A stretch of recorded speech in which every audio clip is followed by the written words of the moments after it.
todas esas historias que nos cuentas, Yanko, es pues, creo que ha sido una etapa en Latinoamérica, ¿no? En que muchas han sido víctimas, ¿no? De esos abusos. Entonces, yo por lo menos, yo he nacido justo durante la dictadura, una de las dictaduras. George y yo somos de esa generación. Entonces tenemos o conocemos amigos de nuestros padres, parientes, que han sido también víctimas de esos abusos, ¿no? Pero yo creo que la diferencia es que en Chile ha sido masivo, ¿no? Porque también había mucha más gente y los militares tenían mucho más poder o tienen más poder.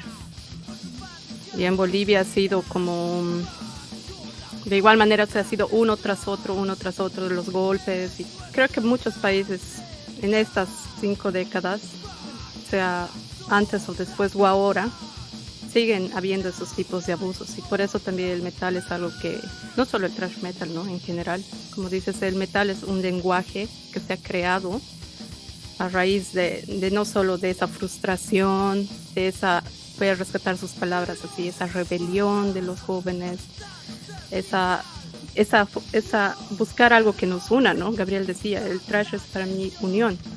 Yo creo que para todos nosotros aquí el metal es unión. O sea, ¿no? Yo lo veo, obviamente ustedes, porque son músicos que son parte de bandas del thrash, es claro su estandarte, digamos, ¿no? A este estilo que tocan, ¿no? Pero yo como espectadora les puedo decir que esas palabras que ustedes mencionan de unión, rebelión y libertad es básicamente lo que sentimos todos los metaleros, creo yo.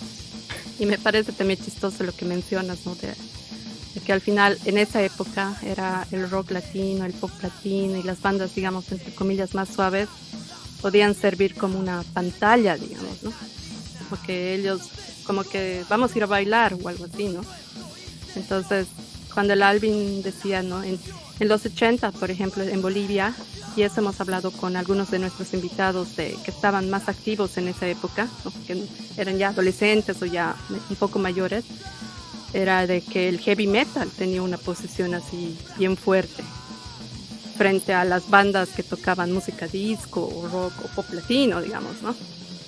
Y algo que rescato mucho de una de esas charlas es también el hecho de que había una escena bastante fuerte de metaleros, de rockeros, digamos, ya, para no ser más específicos, que sí habían conciertos masivos, de los que quizás ahorita no nos enteramos, pero que reunían, digamos, a 5,000 personas, ¿no?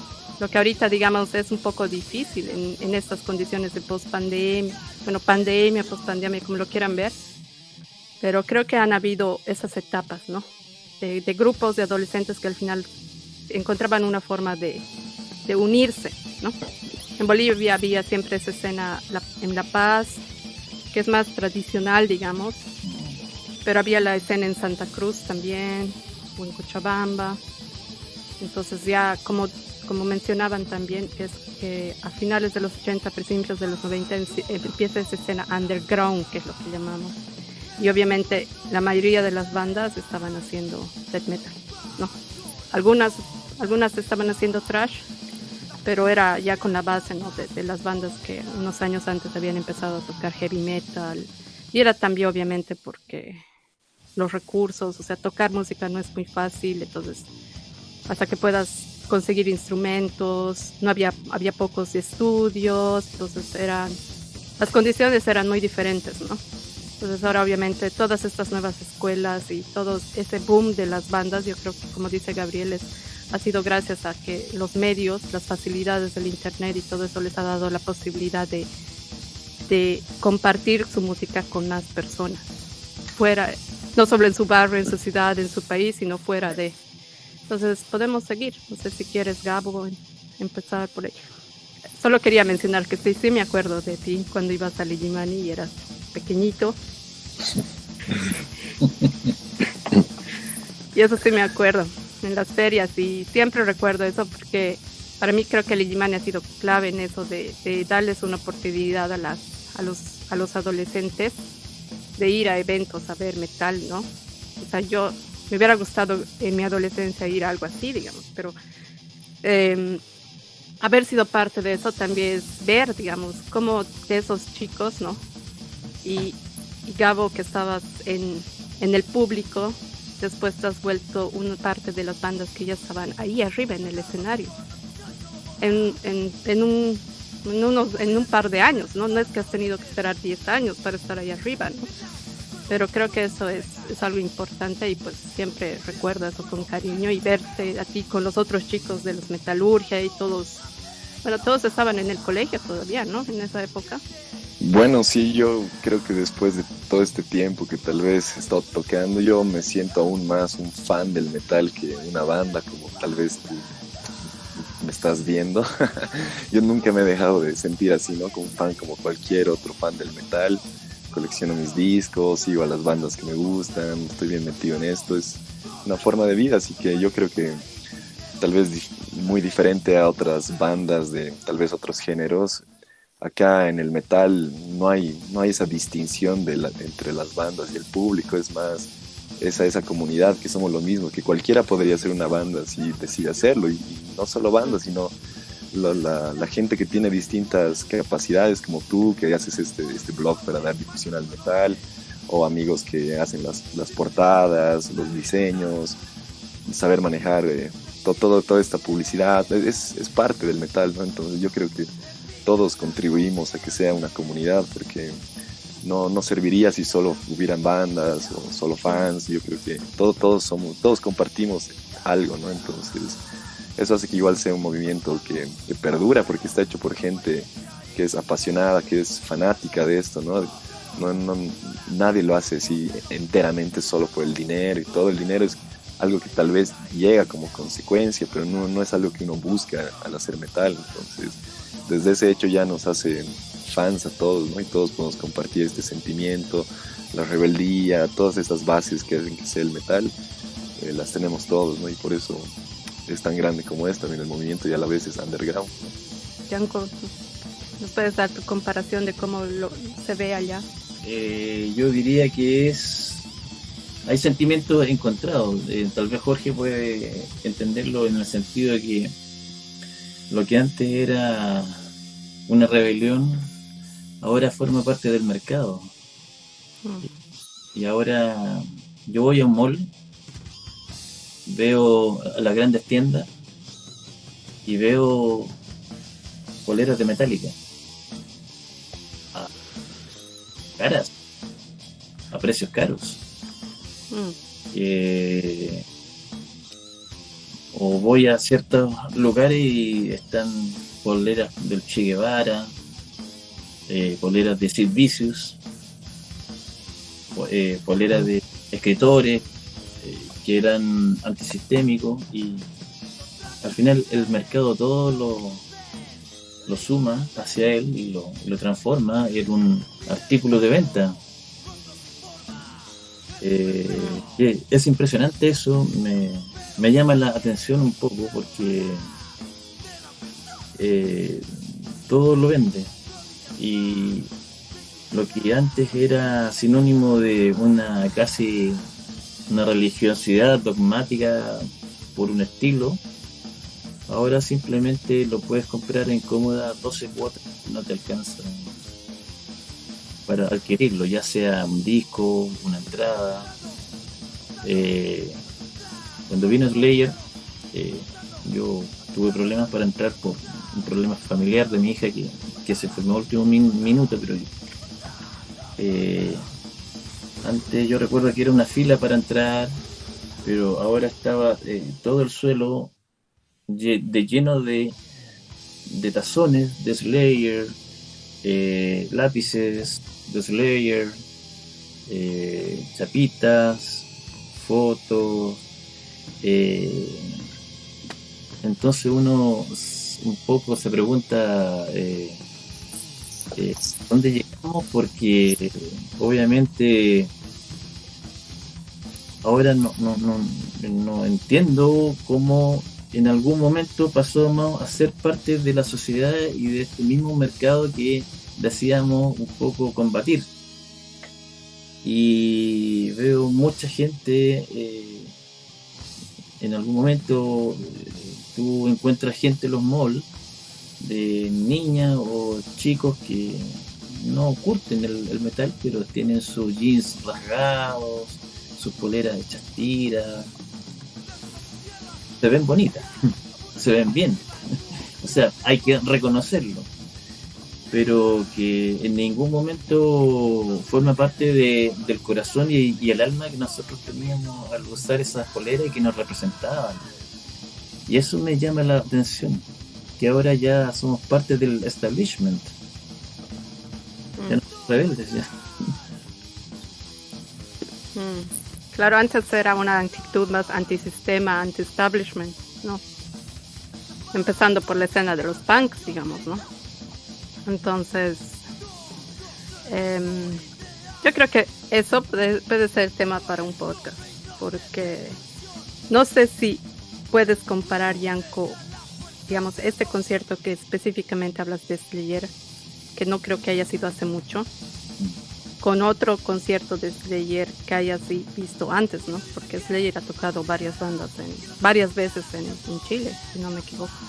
Entonces, tú puedes comparar cómo era hace 20 años un concierto de Slayer con uno del que nos estás contando ahora, ¿no? Sí, claro, o sea, yo me llama la atención que lo que antes era prohibido, atacado, censurado, ahora tú lo encuentras, no sé, por ejemplo, voy a una librería y está una novela de Corín Tellado o de Pablo Coelho y está el libro de la historia del metal, está la historia del black metal al lado y el libro cuesta tan caro Igual. como de Pablo Coelho. Creo que es también por el hecho de que esta cultura, esta comunidad, como quieramos llamarlo, ya tiene bastante tiempo, ¿no? O sea, son 50 años de historia.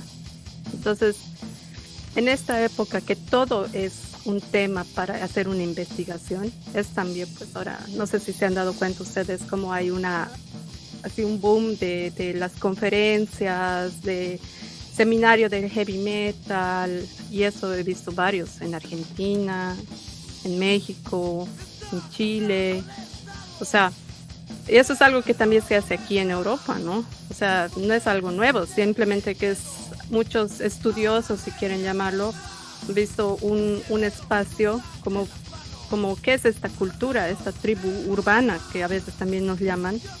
Entonces, es bien difícil en estas circunstancias escapar de ese mercado, ¿no? Porque si alguien ya lo vuelve, entonces las mismas bandas, ¿no? Ahora, toda esa pelea que hay porque los Metallica se han vendido y bla, bla, bla, pero al final no son los únicos tampoco, o sea, es toda una escuela de bandas que han decidido hacer eso, ¿no? Yo creo que ahorita más bien es una nueva oportunidad para buscar una nueva identidad, si quieren llamarlo. O sea, ¿qué están haciendo las bandas ahora? Porque hay muchas bandas que hace tiempo eran antisistema y todavía lo siguen siendo, ¿no? A diferencia de otras. Pero, ¿cómo es ahora? ¿Cómo sería ahora posible ser una banda, entre comillas, exitosa sin ser parte del sistema? No sé. Mira, yo voy a tomar un poquito la palabra y le pido a Jorge, Álvaro y Gabriel. Sí, tarde o temprano, tal vez este era un final o una nueva etapa que tenía que llegar y llegó. Puede que a los viejos nos choque un poco más. Puede que los jóvenes vean esto como una normalidad y una búsqueda de nuevos caminos.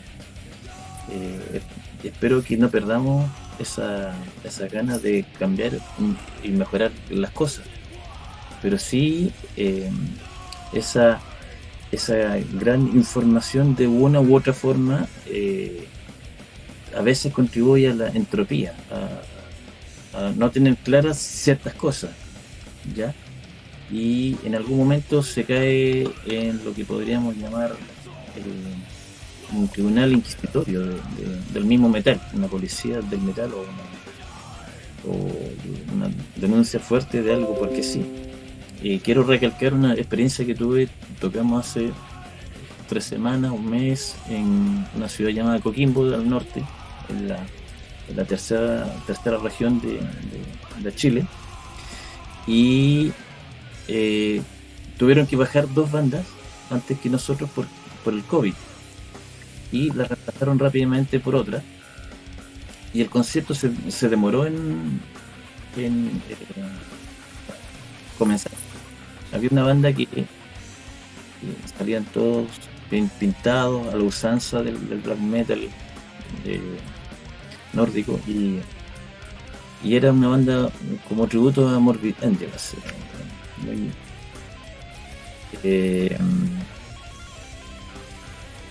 Se demoraron y después tocaron, y uno de los guitarristas muy amable después fue al camarín donde yo estaba sentado y se puso a conversar conmigo y me dijo, bueno, nos demoramos, Yanko, porque habían unos integrantes que no querían subirse al escenario donde tú ibas a tocar porque decían que tú eras cristiano y no querían tocar con gente cristiana. Y yo le dije, ¿y de dónde sacaste que yo era cristiano? No, es que uno de los integrantes vio una foto donde tú estás tocando, pero con una cruz. Entonces yo recuerdo, hice memoria, y claro, yo había comprado un crucifijo porque lo encontré muy parecido al que usa Tommy Iommi. Pero lo encontré chistoso, porque yo dije, oye, están hasta copiando la problemática que en algún momento hubo con Dave Mustaine cuando peleaba con la banda de black metal. Hasta eso estamos importando, estamos imitando todo ese tipo de situaciones. Entonces eso contribuye a no tener una personalidad propia. Todavía tenemos mucho que avanzar en Sudamérica con respecto a nuestras propias decisiones y nuestro propio movimiento. Pero me llamó la atención y esto quería dejarlo como tabla. Si quieren seguimos avanzando en esta, de ver más anécdotas. Gabo, si puedes hacer una comparación, porque me gustaría que nos cuentes un poco tu experiencia. ¿Cómo has visto la escena en Estados Unidos? Para mí, o sea, yo lo veo como un gran logro, no sé cómo lo veas. Tú puede ser que tú estás como banda Azotador, está viendo más allá, ¿no? Pero yo creo como parte de la escena nacional, creo que el hecho de que una banda toque en Estados Unidos, independiente, podría haber sido China, Francia, lo que sea ya, pero de que una banda una banda tan joven como ustedes logre salir, más que por salir, ¿no? El hecho de lo vamos a hacer, lo vamos a lograr y allá estamos. Ya, no es tanto de quién los ha visto ni nada, pero me gustaría que nos cuentes un poco de esa tu historia. Bueno, yo creo que la gira que hemos tenido en Estados Unidos ha sido gracias al espíritu que existe en el underground, en el thrash metal, ese espíritu de colaboración, de empatía. Todo eso nos ha ayudado porque la gira ha sido posible gracias a esta banda amiga de Nueva Jersey que se llama Parálisis. Ellos vinieron aquí a La Paz, nosotros les hicimos una fecha, y la cual fue espectacular, hubo mucho apoyo de la gente, fue un éxito total. Los chicos de Parálisis se fueron súper contentos de esta fecha y es más, dijeron que era una de las mejores fechas que habían tocado en toda su historia, porque el lugar estuvo bastante lleno, la gente estuvo eufórica apoyando, ¿no? Y ellos nos decían que allá en Estados Unidos la cosa no es tan así, digamos, realmente tienes que ser una banda muy grande para que tus tocadas sean llenas, ¿no? Todas. Y como una forma de agradecimiento y a la vez intercambio, ellos decidieron armarnos una gira con 10 fechas, porque ellos asumían que iban a ser tocadas underground con un promedio de 20, 30 personas en cada fecha. Entonces ellos lo veían como el equivalente a una tocada acá de 300 personas más o menos, que fue lo que se llenó. Entonces dio también la casualidad que estaban los hermanos de Perpetual Warfare, banda de thrash metal de Colombia, y estaban viviendo en Estados Unidos 6 meses y en ese tiempo coincidimos para hacer esta gira. Entonces, gracias a Parálisis se armaron las fechas y para sorpresa de ellos mismos, igual las fechas fueron muy bien apoyadas por la gente de allá. Es algo que nosotros nos impresionamos porque estando acostumbrados aquí a vivir en Bolivia, si bien hay gente que compra el CD y todo, no es algo tan frecuente, ¿no? Comprar material.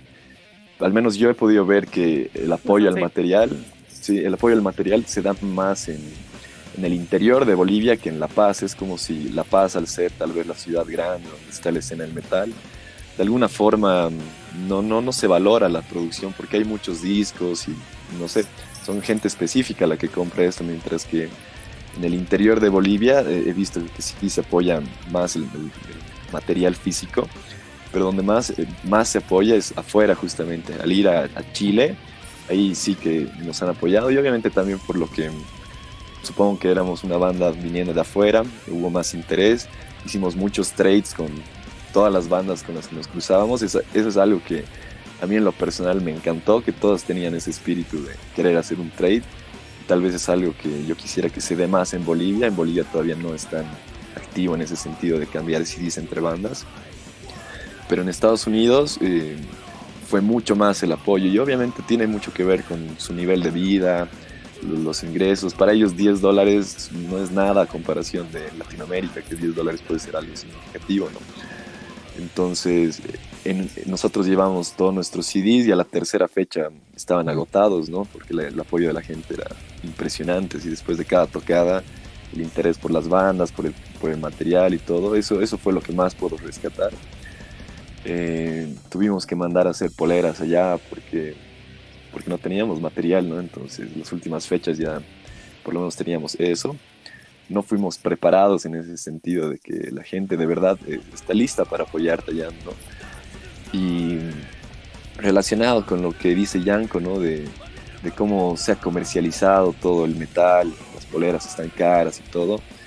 Eso es cierto, pero también se lo ve mucho más duro desde Latinoamérica, que nuestras dificultades económicas son más grandes, ¿no? Y en ese mismo sentido, comprar una polera de ese precio en Estados Unidos tal vez no es tan duro como acá, ¿no? Y puede ser más fácil, ¿no?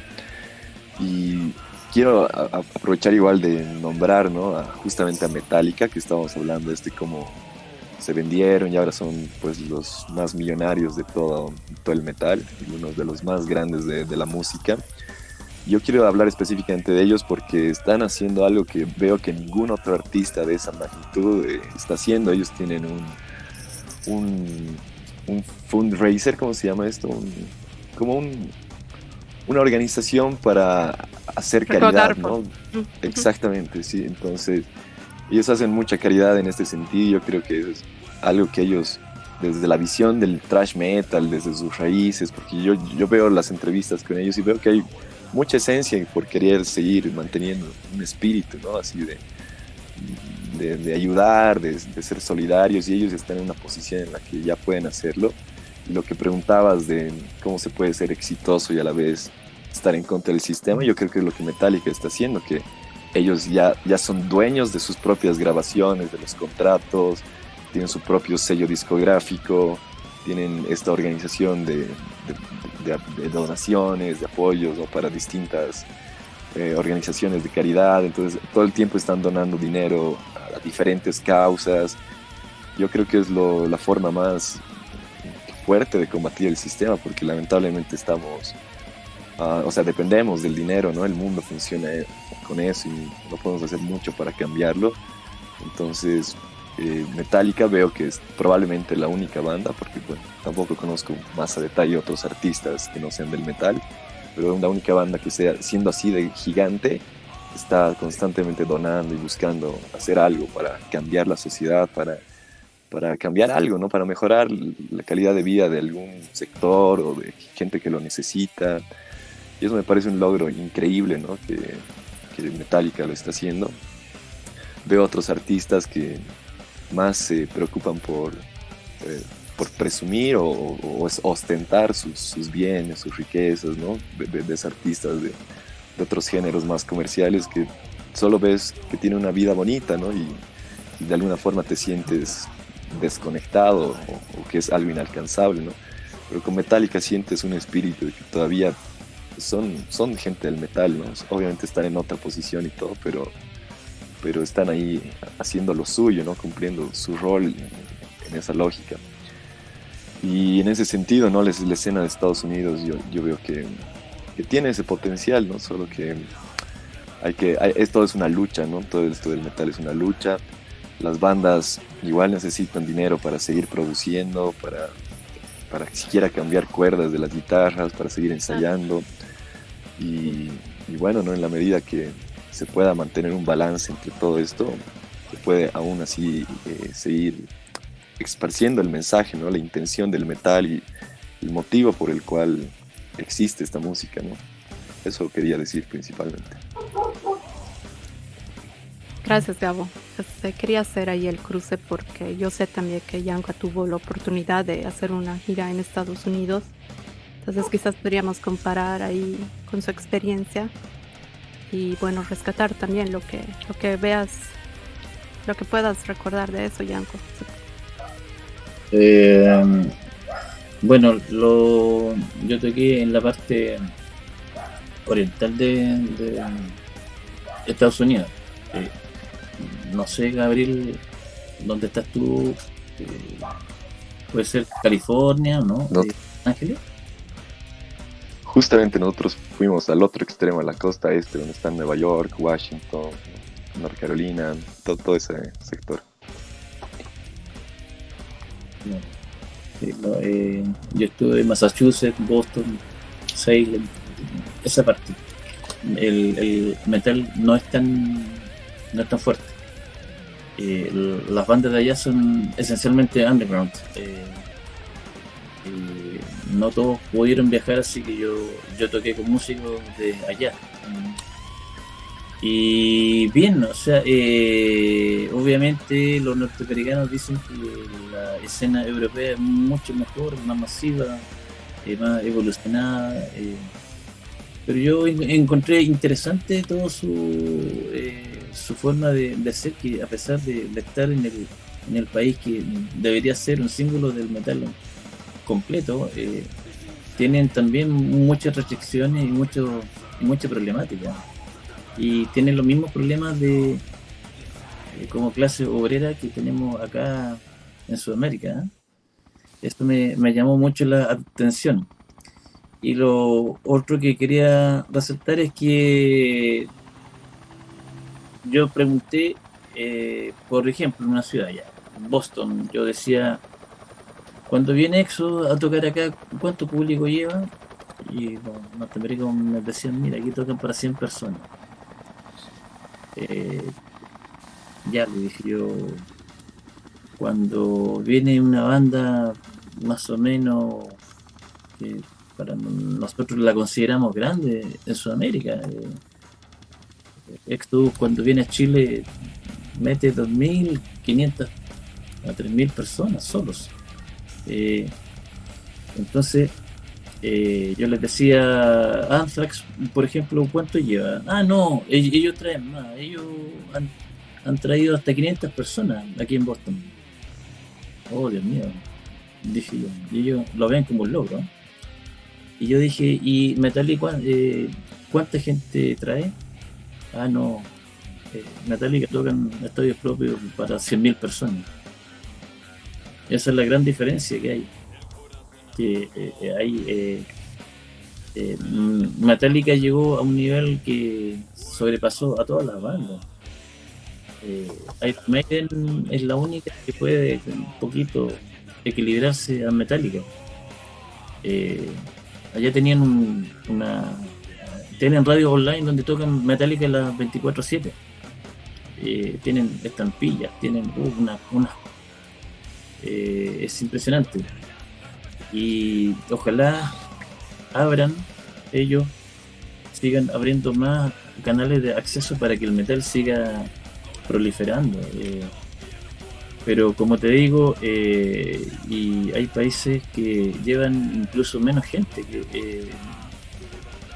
Conversando con los suecos allá, por ejemplo, en Suecia, Slayer dice que llevan y tocan, dicen llevan Slayer, una de las bandas que lleva más gente sola en Suecia.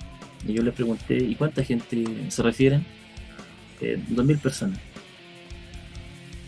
Entonces uno piensa, bueno, Sudamérica, esas bandas llevan mucho público. Entonces Sudamérica es un buen mercado. Obviamente. Exacto, entonces eso es. Así que es interesante lo que Gabriel cuenta también. Eso es lo que te podría contar un poco de lo que me tocó ver a mí allá. Sí, además que aquí a Latinoamérica esas bandas llegan cada muchos años, mientras que en Europa es bien constante sus giras, la gente ya los ha visto muchas veces, ¿no? Aquí es un hito histórico que llegue una de esas bandas. En Bolivia nunca ha llegado Metallica, ¿no? Mucho menos Iron Maiden. Con suerte ha llegado Megadeth, jamás vino Slayer, por lo menos en Chile fueron unas 5 veces, me imagino. Pero sí, digamos, llega a ser diferente a cómo es allá la vida. Además que igual hablando del metal en Europa, en Estados Unidos, el metal como que igual ha tomado una tendencia más moderna, ¿no? Donde las bandas de estilos nuevos del metal son las que más están atrayendo público, mientras que el metal clásico, el thrash metal, todos estos estilos, ahorita es bien underground, ¿no? Es para realmente la gente que está metida en eso. Hay un metal más comercial, por así decirlo, que es el que ahorita está atrayendo a todo el público, ¿no? Entonces, eso es igual, yo creo que es un buen factor para comprar, mientras que en Latinoamérica siento que existe más fanatismo por este metal clásico, ¿no? Que se lo busca revivir, las mismas bandas que surgen hacen estos estilos. Obviamente hay de todo, pero siento que sí se lo hace con más convicción, más pasión, esta intención de rescatar la vieja escuela. Siento que en Estados Unidos, por algunos amigos, algunas bandas y todo eso, se han olvidado, ¿no? De justamente cómo era antes, cómo se lo hacía y todo esto, porque justamente es un país bien moderno, donde tal vez no se puede escapar de esa sensación de modernidad, mientras que Latinoamérica, con todas sus dificultades, que siguen habiendo muchas, sigue habiendo este espíritu, ¿no? Esta pasión y todo, y creo que no solo pasa en el metal, sino escucha mucha gente hablando de, por ejemplo, otras cosas. Yo no sé nada del fútbol, pero tengo amigos que les gusta el fútbol y veo que dicen cosas similares, ¿no? Que la gente es más apasionada en Latinoamérica por el fútbol y todo eso, ¿no? En comparación de Europa, donde tal vez es la gente más tranquila como público, ¿no? Pero sí, es esta pasión, yo creo que es lo que caracteriza a Latinoamérica y es de alguna parte relacionada, ¿no? Con cómo es el estilo de vida y cómo nos cuesta más que la gente que tal vez vive en Europa o en Estados Unidos. Y la calidad de vida es diferente, ¿no? Entonces todo esto se refleja en el metal siempre. No sé si podemos, si quieren seguir quizás comparando sus experiencias. Yo sé que Yanko más ha visitado otros países, digamos. Y bueno, no sé si Ladin y tú, Gabo, han estado... Quizás es seguro que han estado en Perú y todo eso, ¿no? Quería comentarles ahí, por ejemplo, solo como una anécdota. Yo creo que aquí, por ejemplo, los fans del fútbol son más expresivos que los metaleros. Justo en este momento, digamos, como metaleros, así estamos pues, discriminados, digamos, porque todavía no hay algunos conciertos, se siguen cancelando algunos conciertos. Yo a algunos amigos les digo, allá hay más, o sea, en La Paz, en Bolivia hay más conciertos que aquí, ¿ya? Pero yo vivo en una ciudad pequeña, digamos. Hace unas semanas estuve en Berlín, por ejemplo, y en Berlín era como, no, pues todo estaba abierto, pero no habían conciertos, digamos, todavía, ¿ya? Pero ayer sábado, no sé si ustedes saben, yo no soy muy futbolera tampoco, pero la Bundesliga, digamos, la liga de fútbol, es pues, mueve igual mucho dinero, ¿no? Entonces, era pues, o sea, yo no estaba en mi casa y era así los trenes llenos de fanáticos y es pues una bulla porque todos van a los partidos en grupos masivos de amigos, ¿no? Entonces es así para nosotros, pues como metaleros es así. ¿Por qué ellos pueden hacer sus encuentros e ir al fútbol y nosotros no, digamos, ¿no? Yo por lo menos quería marcar aquí la idea es de esos estereotipos, ¿no? A veces, como decía Yanko en un principio, a veces pensamos, claro, Estados Unidos, Europa o los países considerados del primer mundo, entre comillas, es también como una pose que hay ahí, ¿no? Entonces, y a veces nos olvidamos que en esos países no todos tienen las mismas condiciones. Entonces, para los que nos escuchan, quizás pueden ver la entrevista con Isamu que vive en Oregon, al otro lado, ¿no? Que llegó a Estados Unidos cuando estaba el surgimiento del thrash en el Bay Area y cómo él se fue a otra ciudad, ¿no? Donde la escena recién estaba creciendo. Y nuestro otro invitado, igual Enrique, que se fue hace unos años a Estados Unidos, nos contaba del otro lado, ¿no? En Filadelfia, ¿no? Que es ahí cerca de Nueva York. Nueva York, pues, es un monstruo. Pero ahí al ladito, él llegó hace 10 años a Estados Unidos y recién estaba creciendo la escena. Entonces, ahí Estados Unidos tiene tantas ciudades que es un continente, básicamente, ¿no? Como si varios países. Entonces, yo, por mi experiencia, digamos, de haber hablado con varios músicos americanos, que aquí los americanos son los norteamericanos y bla, bla, bla, es esa diferencia entre quizás cómo se organizan aquí los eventos, digamos, ¿no? Entonces, obviamente es como 3 niveles, ¿no? Las bandas como Metallica, digamos, aquí el equivalente sería Rammstein, digamos, ¿no?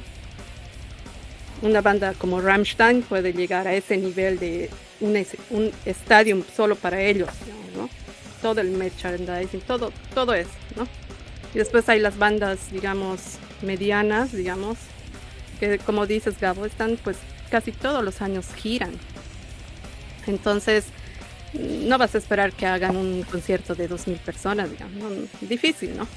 Pero todos los años vienen. Entonces tienen que estar sacando discos, o sea, tienen ese incentivo de venir a hacer tours los vuelve más productivos.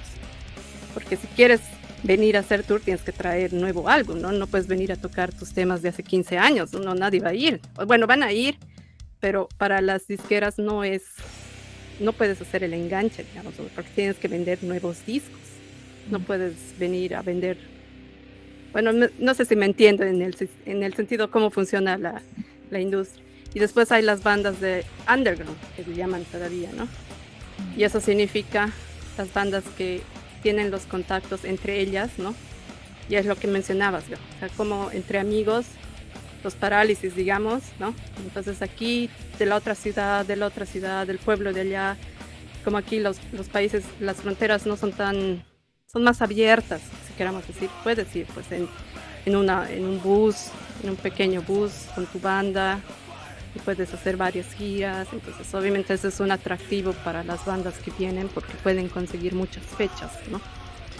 Pero hay todavía una escena underground que sigue con los contactos y entre ellas que es más unida, si quieren llamarlo. Y hay una escena más grande que incluso se divide. O sea, la escena del thrash, la escena de los death metal, los blacks, los aquí y allá. No sé, Yanko, ¿quieres? Bueno, yo creo que cuando viajo y conozco gente, tenemos un lenguaje común.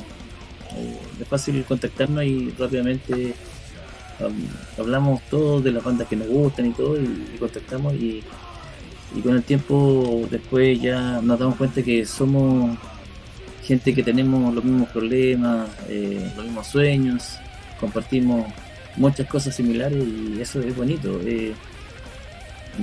No es que uno diga, mira, voy a ir a una cultura como Vietnam, donde va a ser todo nuevo para mí, pero es diferente cuando un metalero de acá se junta con un metalero vietnamita y el lenguaje es común y a los 20 minutos ya son amigos.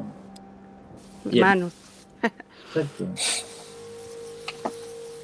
Concuerdo totalmente con eso, porque cuando fuimos a Santiago las primeras veces nos impresionó, ¿no? La amabilidad de la escena de Santiago del metal.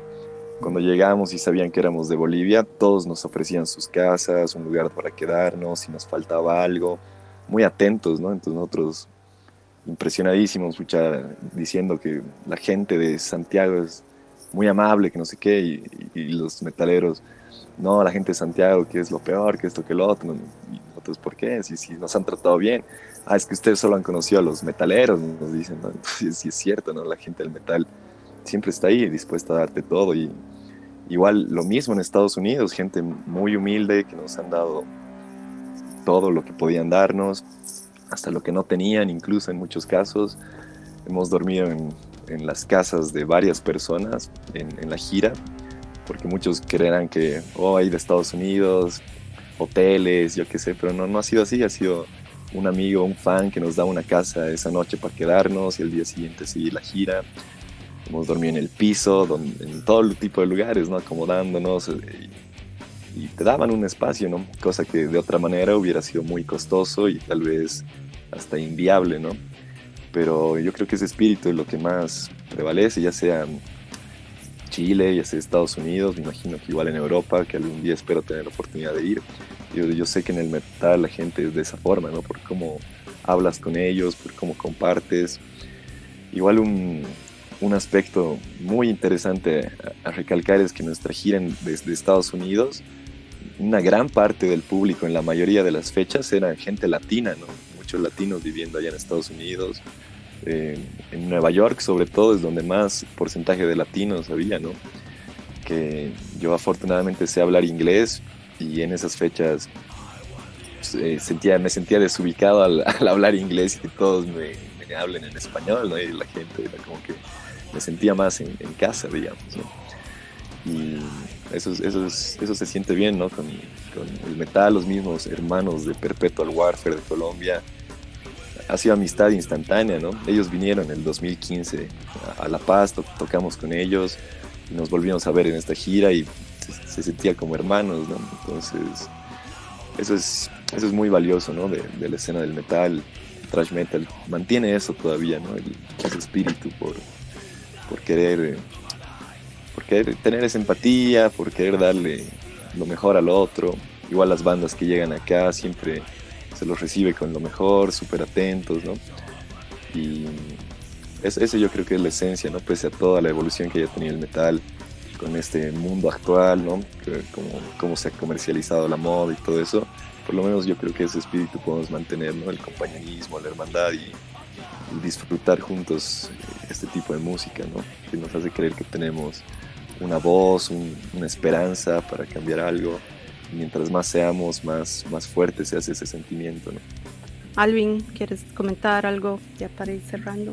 Yo, digamos, en mi perspectiva personal no he hecho muchos viajes, sinceramente, pero por propia experiencia puedo decir que en los pocos viajes que he hecho siempre se me ha tratado muy bien. Ha habido igual fans que me han ofrecido su casa. Por ejemplo, cuando hemos ido a tocar recientemente a Sucre, nosotros no teníamos ya, o sea, nos habíamos alquilado un Airbnb y al final no teníamos ya mucho dinero, ¿no? Para el tema de ahorrar.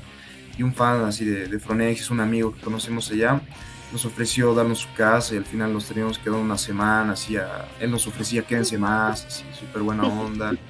Entonces ahí se siente, ¿no? Que esa hermandad está presente, a pesar de que tú vayas, no sé, a Europa, vayas a cualquier país de Latinoamérica, puedes ir también yo creo que a Asia y te vas a encontrar gente que te pueda comprender, ¿no? Tal vez hablas diferentes idiomas, pero ellos tienen los mismos sueños justamente, el mismo deseo de esa hambre del metal, ¿no? De querer escuchar más bandas, de querer compartir con bandas, de formar su banda, ese sueño que desde que uno es pequeño lo tiene, que conforme vas creciendo te das cuenta que es más difícil, ¿no? Pero que aún se mantiene ahí muy en el fondo y que lo quieres lograr al final. Entonces eso se vive, ¿no? Es un lenguaje mundial, yo creo. Y el metal tiene esa característica que otros géneros no tienen, de que tú sabes, digamos, ves a alguien con una polera de una banda o con el pelo largo, toda esa amalgama que es la imagen del metalero tradicional, no la tienen otros géneros, digamos. Tú ves a alguien que escucha pop, no sabes si escucha pop. O si conoces a alguien que le gusta, no sé, la música electrónica, no sabes, pero tú ves a alguien con una polera de una banda y ya sabes que tienes algo en común con esa persona. ¿Sí? Yo, por ejemplo, tuve un viaje recientemente a Argentina donde igual ahí, o sea, fui con mi familia, ¿no? A vacacionar, pero ahí había gente que conocía mi banda, que me habló, me dijo, me interesa tu material, de hecho se vendió más allá que acá, incluso creo como 60 copias movía ya. Y un cuate así me vio con una polera y ya me estaba saludando, así, no lo conocía para nada. Así. Entonces ahí te das cuenta, ¿no? Que esa hermandad se transmite de país a país, ¿no? Y es muy interesante. Y sobre todo en Chile, yo siendo bien sincero, no he tenido la oportunidad de tocar allá en Chile, pero he recibido mucho apoyo allá en Chile. Hay mucha gente que tiene muy buenas bandas, que me ha hablado también para darme su casa allá, si se da la oportunidad. La verdad me encantaría viajar allá, pero por todo esto de la pandemia, el tema del dinero, compromiso con los integrantes, a veces no se puede, ¿no? Entonces, muchas veces la intención es lo que más importa, ¿no? Esa mano amiga que te dan los trashes, así, otras escenas, todo eso está ahí. George, tus últimas palabras, si quieres. Bueno, entonces simplemente agradecerle a Yanko, a Gabriel, a Álvaro, por compartirnos, ¿no? Todas sus experiencias, todas sus anécdotas. Y efectivamente la música es un lenguaje universal, la música es algo que nos une y a nosotros como metaleros efectivamente hemos conformado esta suerte de confraternidad a nivel mundial en la cual básicamente todos encontramos estos puntos de concordancia, a pesar de que hubo a un montón de géneros y no siempre estemos de acuerdo con las decisiones que toman las bandas. La música es lo que nos une y nos da una razón de ser frente a todo lo que está pasando hoy en día en este mundo, la pandemia, la guerra, los problemas políticos de toda índole. La música es lo que nos da de confort, porque en la música nos encontramos y en la música encontramos una voz común que va canalizando nuestras frustraciones, nuestra rebeldía, nuestra forma de encarar la realidad. Ahora es cierto que efectivamente la tentación del conformismo es muy grande y lo hemos visto en muchas personas, tanto gente de mi generación, gente de la generación de ustedes. Hay gente que se deja absorber por el sistema y es fácil ser absorbido por el sistema, es fácil entrar en ese conformismo, es fácil entrar y hacer la misma rutina, tener un trabajo como cualquier otro, ser un engranaje en esta máquina colosal que finalmente se va corroyendo a los seres humanos y se alimenta finalmente del trabajo de todos nosotros para que un puñado de individuos tengan mucho dinero y nosotros sigamos viviendo como siempre lo hemos vivido, arrastrando un poco y bueno, finalmente apretándonos un poco frente a las circunstancias. Pero sin embargo, el metal es este grito de rebeldía y es esta fuerza que nos une. Por eso les agradezco mucho por haber compartido con nosotros esta experiencia, bueno, con todas las personas que nos escuchan también. Muchas gracias. Que nada, no lo tomen como un chau. Creo que queremos tenerlos nuevamente en algún momento que podamos coincidir con ustedes para que nos cuenten más de su experiencia con sus bandas, ¿no? También. Pero nos parecía importante hacer primero este episodio para tener las bases y hablar de la escena en realidad, ¿no? Entre los países. Gracias de nuevo. Yanko, dale. Sí, bueno, muchas gracias por incluirme, como dije al principio del programa. Un placer haberlos conocido, a Jorge, Álvaro, Gabriel, Cruz. He conversado un poquito más con ella y cuente conmigo para más adelante si ustedes creen que puedo hacer un aporte.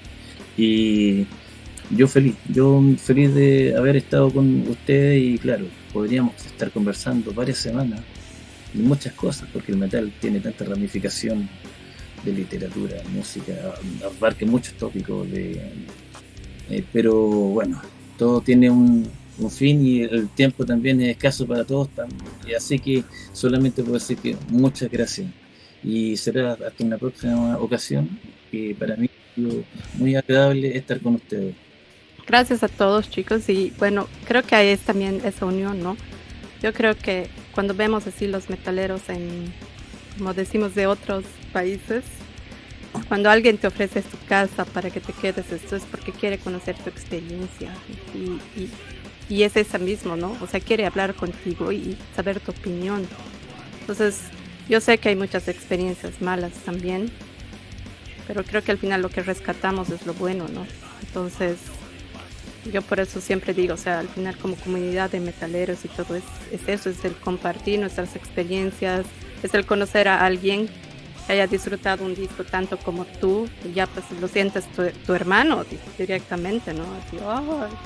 Entonces yo creo que es algo que tenemos que siempre rescatar y creo que es algo que nos va a llevar siempre a, sobre todo lo malo que esté pasando hoy o lo que haya pasado ayer y seguro que va a pasar mañana, ¿no?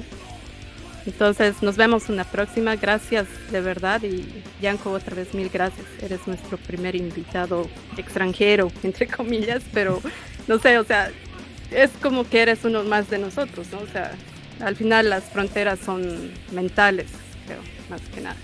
Gracias chicos y hasta una próxima. Cuídense. Chao. Gracias, Groups. Chao, gracias. Gracias, Groups.